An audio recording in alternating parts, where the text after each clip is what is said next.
और बड़ी खबर से शुरुआत कर रहे हैं, जहां गोवा के अरपोरा से एक नाइट क्लब में धमाके के बाद 23 लोगों की मौत की खबर है। सिलेंडर ब्लास्ट के बाद ये घटना हुई है। 50 लोगों का अस्पताल में इलाज जारी है, जानकारी सामने आई है। 23 लोगों की मौत हो चुकी है। अब बड़ी खबर ये आ रही है कि प्रधानमंत्री मोदी ने इस घटना में मृतक के परिजनों के लिए मुआवजे का भी ऐलान कर दिया है। मृतकों के परिजनों को 2-2 लाख रुपए और घायलों को इलाज के लिए 50-50 हजार का मुआवजा दिया जाएगा।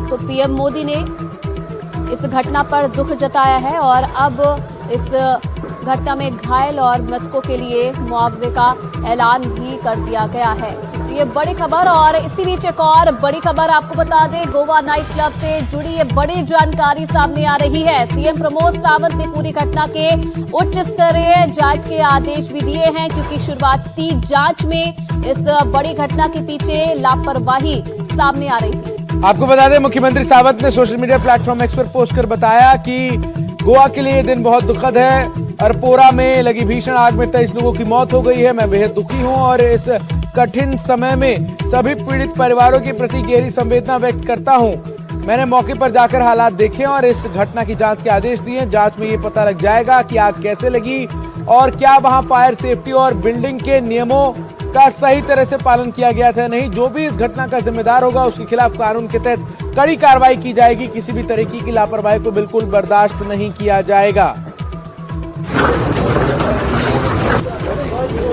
वहाँ से डेड बॉडीज सारी निकाली गई है, तो उसमें टोटल जो डेथ काउंट है उसमें 23 है।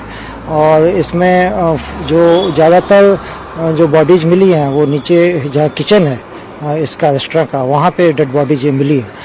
और अभी इस घटना के कारणों की जांच पुलिस करेगी और उसमें जो भी उसके कंक्लूजन निकल के आते हैं जांच के, उसके हिसाब से हम लोग इसमें एक्शन लेंगे।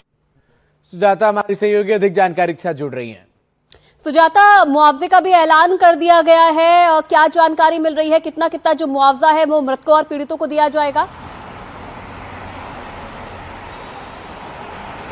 देखिए, फिलहाल अब तक जो अनाउंसमेंट किए गए हैं उसके मुताबिक प्रधानमंत्री रिलीफ फंड से जो है मृतकों को, उनके परिजनों को जो है 2 लाख रुपए के मुआवजे का ऐलान किया गया है। वहीं ऐसे लोग जो घायल हैं जिनका इलाज चल रहा है उन्हें 50-50 हज़ार रुपये जो है वो दिए जाने वाले हैं। लेकिन इस पूरे मामले में फिलहाल बड़ी बात ये कि उच्च स्तरीय जाँच के आदेश जो हैं वो गोवा के मुख्यमंत्री द्वारा दिए जा चुके हैं, क्योंकि हम जानते हैं कि पहले बताया जा रहा था कि एक सिलेंडर विस्फोट के चलते जो है ये पूरे आग लगने के कारण को बताया जा रहा था। लेकिन जो आसपास के स्थानिक लोग हैं उनका कहना था कि उन्होंने किसी प्रकार के ब्लास्ट की आवाज़ नहीं सुनी, जिसके चलते ये सिलेंडर ब्लास्ट है या फिर नहीं, ये फिलहाल फॉरेंसिक टीम द्वारा जो एविडेंसेस कलेक्ट किए गए हैं उसके बाद पता चलेगा। लेकिन फिलहाल जो है कोशिश ये की जा रही है कि वो तमाम 50 लोग जो इंजर्ड थे, जिनका फिलहाल इलाज जो है वो इसी नाइट क्लब के नज़दीकी अस्पताल में चल रहा है, उन्हें जो है सारी मदद दी जा सके। और साथ ही तमाम फायर टेंडर्स जो स्पॉट पर मौजूद थे और जो पुलिस की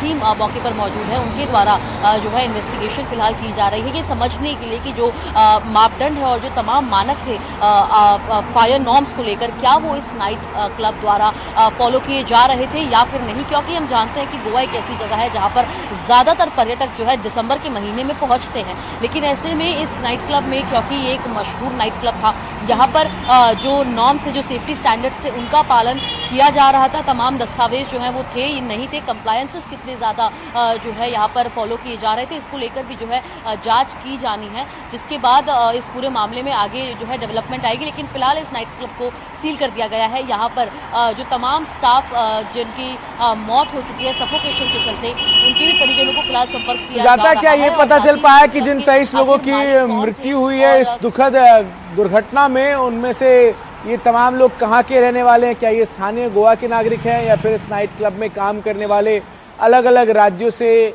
जो लोग हैं वो थे? कुछ जानकारी इसके बारे में? जी देखिए, अक्सर इस प्रकार के जो नाइट क्लब में स्टाफ काम करते हैं वो वहाँ के स्थानिक नहीं होते, वो माइग्रेटर्स होते हैं जो दूसरे राज्य से जो है काम ढूंढने के लिए जाते हैं। और गोवा में भी जो ये नाइट क्लब था इसमें लगभग 19 ऐसे स्टाफ जो वहीं के आग लगी उनको बताए ये जा रहे हैं कि फिलहाल वो वहाँ के स्थानिक नहीं थे, लेकिन इसमें जो 4 पर्यटकों की मौत हुई है वो पर्यटक भी गोवा के नहीं, वो दूसरे राज्य से वहाँ पर पहुंचे थे। तो फिलहाल पुष्टि जो है वो ऑफिशियल रिकॉर्ड्स में आना बाकी है, आखिर कौन सा मृतक जो है वो कौन से राज्य से था। लेकिन जो 24 लोगों की मौत हुई है उसमें से 4 पर्यटक थे, 19 स्टाफ थे और इसमें 3 महिलाओं की भी मौत हुई है इन 24 कुल 23 लोगों में से। तो ऐसे में पर्यटक और स्टाफ दोनों ही जो है वहाँ पर बस जो नाइट क्लब है वो बंद ही हो रहा बिल्कुल था। आप बने रहिए हमारे साथ। इसी घटना से जुड़ी हुई एक और बड़ी खबर अपने दर्शकों को बता दें। जानकारी ये भी सामने आ रही है, पुलिस ने जिस तरीके से शुरुआती जांच की उसमें ये पता चला है कि नाइट क्लब में फायर सेफ्टी नियमों का पालन नहीं किया जा रहा था, जिसके चलते जो ये हादसा है ये बड़ा हो गया है। सुजाता, पुलिस की शुरुआती जांच में ये सामने आ रहा है कि नाइट क्लब में फायर सेफ्टी नियमों का पालन नहीं किया जाता। अगर किया होता तो शायद जो ये घटना है इतनी बड़ी नहीं होती।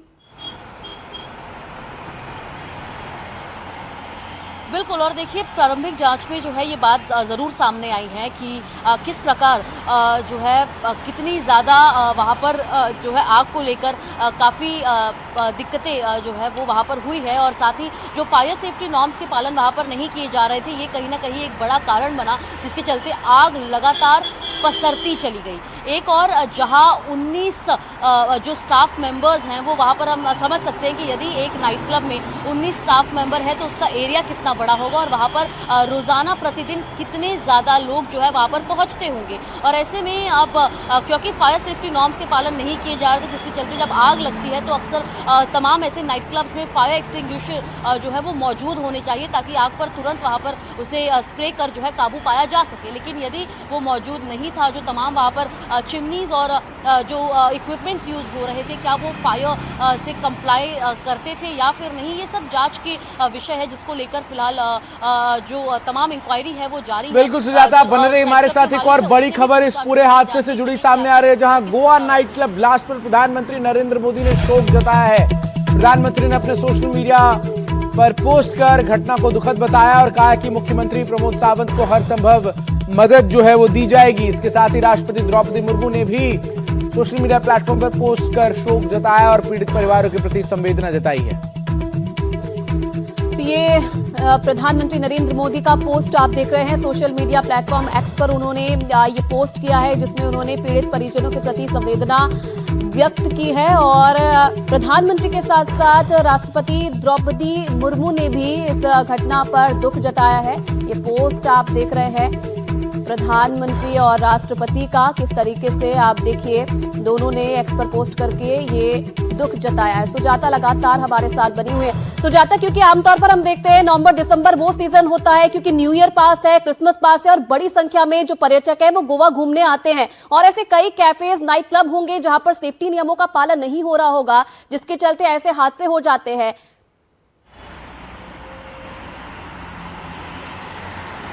बिल्कुल आयुषी, और देखिए दिसंबर एक ऐसा महीना है जहाँ पर चाहे वो क्रिसमस की बात करें या फिर न्यू ईयर पार्टी की, यहाँ पर बड़ी तादाद में जो है लोग देश भर से, इनफैक्ट दुनिया भर से जो है गोवा आते हैं और यहाँ पर आपको सारे जो नाइट क्लब्स हैं या फिर जो हॉस्टल्स हैं वो आपको जैम पैक नजर आते हैं और यही हमें देखने मिलता है। अक्सर नवंबर से ही जो है इस प्रकार की स्थिति गोवा में शुरू हो जाती है। हालांकि ये जो नाइट क्लब है, जब हमने पता किया तो यहाँ पर काफ़ी ज़्यादा पर्यटक जो है वो हर डेली बेसिस पर आते थे और क्योंकि रात का समय था, लगभग 12 बज चुके थे और परमिशंस नाइट क्लब को जो है जल्दी बंद करने की उनकी समय सीमा होती है, जिसके चलते जो सारे एक्टिविटीज थे वो बंद हो चुके थे। कुछ पर्यटक मौजूद थे, बाकी के स्टाफ जो है वो अपने क्लियरेंसेस में लगे थे ताकि वो पैक करके अपने घर जा सके। लेकिन तभी एकाएक आग जो है इतनी ज़्यादा फैल जाती है और कहाँ से आग लगी इसको देखने के लिए भी जो है उन्हें मौका नहीं मिलता है और ये तमाम लोग जो है सफोकेशन के चलते, यानी आग इतनी भीषण थी कि उसमें जलना बाद में, लेकिन क्योंकि सभी लोग बेसमेंट में थे इन्हें बाहर निकलने का मौका नहीं मिला और इनको सफोकेशन के चलते जो है इनकी मौत हो जाती है। जो पर्यटक थे वो भी उसमें पूरे तरीके से स्टक हो गए। लेकिन जब बात आती है इतने बड़े आग लगने की तो वहाँ पर आखिर जब इस प्रकार की नाइट लाइफ में, इस प्रकार के नाइट क्लब में अक्सर चांसेस जो है वो ज्यादा होते हैं कि कोई भी घटना वहाँ पर घट सकती है। तो इसको लेकर क्या तैयारियां थी? बिल्कुल, और कहीं ना कहीं अब इस पूरे मामले को लेकर मुख्यमंत्री प्रमोद सावंत ने जांच के आदेश दिए हैं और अब तमाम नाइट क्लब्स और इस तरीके के जो रेस्टोरेंट्स चल रहे हैं उन सभी में जांच होने की जरूरत है। आप बने रहिए सुजाता हमारे साथ। इसी पूरे हादसे से जुड़ी एक रिपोर्ट हम जरा दर्शकों को दिखाते हैं।